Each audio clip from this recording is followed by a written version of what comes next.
اعوذ باللہ من الشیطان الرجیم، بسم اللہ الرحمن الرحیم۔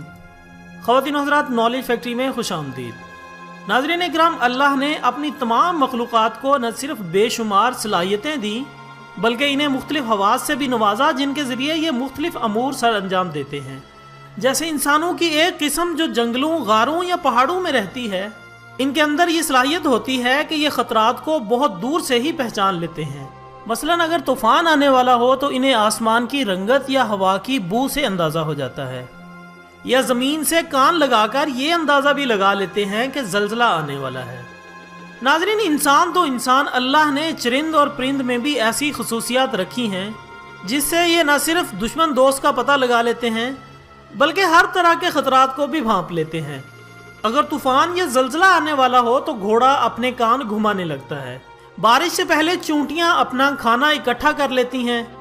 اسی طرح شہد کی مکھی کے بارے میں ہے کہ ہزاروں میل کا سفر طے کر کے اپنے ہی چھتے میں آ جاتی ہے۔ اور یہ بھی کہ جس جگہ سیلاب یا طوفان آنا ہو تو جاندار اس جگہ سے پہلے ہی ہجرت کر جاتے ہیں۔ مختصر یہ کہ اللہ نے تمام جانوروں میں عجیب و غریب صلاحیتیں رکھی ہیں جن کو دیکھ کر عقل انسانی حیران رہ جاتی ہے۔ ناظرین اکرام، سورۃ محمد میں اللہ تعالیٰ کا ارشاد ہے، کیا یہ لوگ قرآن میں غور نہیں کرتے یا ان کے دلوں پر مہر ہے؟ تو آئیں ناظرین ذرا غور کرنے کی کوشش کرتے ہیں کہ چونٹیاں چلتے چلتے رک کر دوسری چونٹی کے منہ سے منہ لگا کر کیا کرتی ہیں، اور مزید یہ کہ بارش سے پہلے ہی انہیں کیسے پتہ چل جاتا ہے کہ بارش آنے والی ہے؟ کیا ان کے پاس کوئی غائب کا علم ہے یا کوئی طلسم؟ ان تمام موضوعات پر بات کرتے ہیں، لیکن اس سے پہلے میں تمام نئے آنے والے ساتھیوں سے گزارش کرتا ہوں کہ چینل کو سبسکرائب کر کے بیل آئیکن کو دبا دیں، یوں آپ کو ہماری ہر نئی ویڈیو کا نوٹیفیکیشن ملتا رہے گا۔ خواتین و حضرات، چیونٹیوں سے متعلق سورۃ نمل کی آیت 17 اور 18 میں اللہ تعالیٰ ارشاد فرماتا ہے، اور سلیمان نکلے اپنے پورے لشکر کو لے کر جس میں انسان، جن اور تمام جانور تھے، فوج بندی کیے ہوئے جانے لگے، یہاں تک کہ وہ گزرے وادی نمل سے جو چیونٹیوں کی وادی تھی۔ ایک چیونٹی نے دوسری چیونٹی سے کہا، اے چیونٹیوں، اپنے گھروں میں گھس جاؤ، کہیں تمہیں سلیمان اور اس کی فوجیں نہ پیس ڈالیں اور انہیں خبر بھی نہ ہو۔ اور سلیمان نے جب اس چیونٹی کی بات سنی تو بہت مسکرائے اور اپنے لشکر کا رخ موڑ لیا۔ خواتین و حضرات، چیونٹیاں حضرت سلیمان سے بات کرتی تھیں اور اللہ نے سلیمان کو ان کی بات سمجھنے کی صلاحیت بھی دی تھی۔ جو بات قرآن نے 1400 سال پہلے بتائی، آج کی جدید سائنس مختلف تجربات کرنے کے بعد اس نتیجے پر پہنچی ہے کہ چیونٹیاں ایک زبردست معاشرتی سسٹم میں رہتی ہیں اور اتنے کمپلیکیٹڈ سسٹم سے بات کرتی ہیں کہ عقل دنگ رہ جاتی ہے۔ سائنس نے بتایا کہ چیونٹیاں آواز سے بات نہیں کرتی بلکہ چیونٹیاں ڈیٹا پاس کر کے بات کرتی ہیں، اور ان کا طریقہ یہ ہوتا ہے کہ وہ اپنے منہ سے ایک مواد نکالتی ہیں اور سامنے والی چیونٹی کے منہ پر چپکا دیتی ہیں، اور دوسری چیونٹی اس سے سارا میسج ڈیکوڈ کر کے سمجھ لیتی ہے۔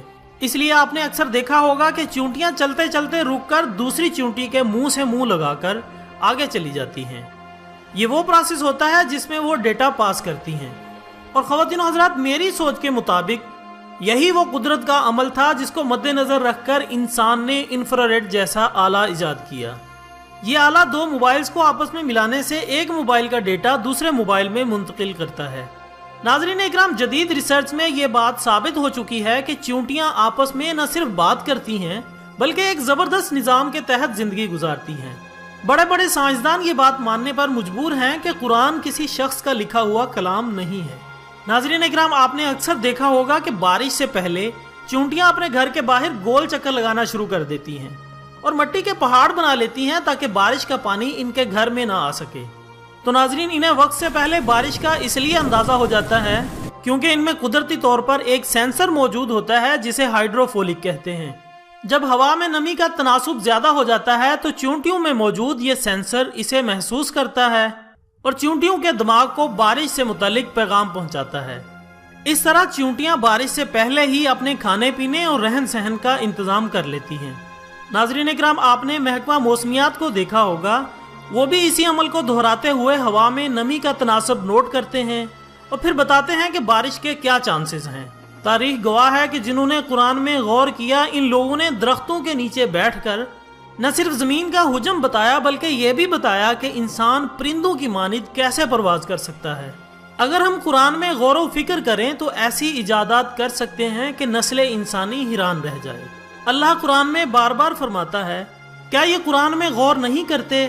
کیا یہ عقل نہیں رکھتے؟ اس میں عقل والوں کے لیے بہت سی نشانیاں ہیں۔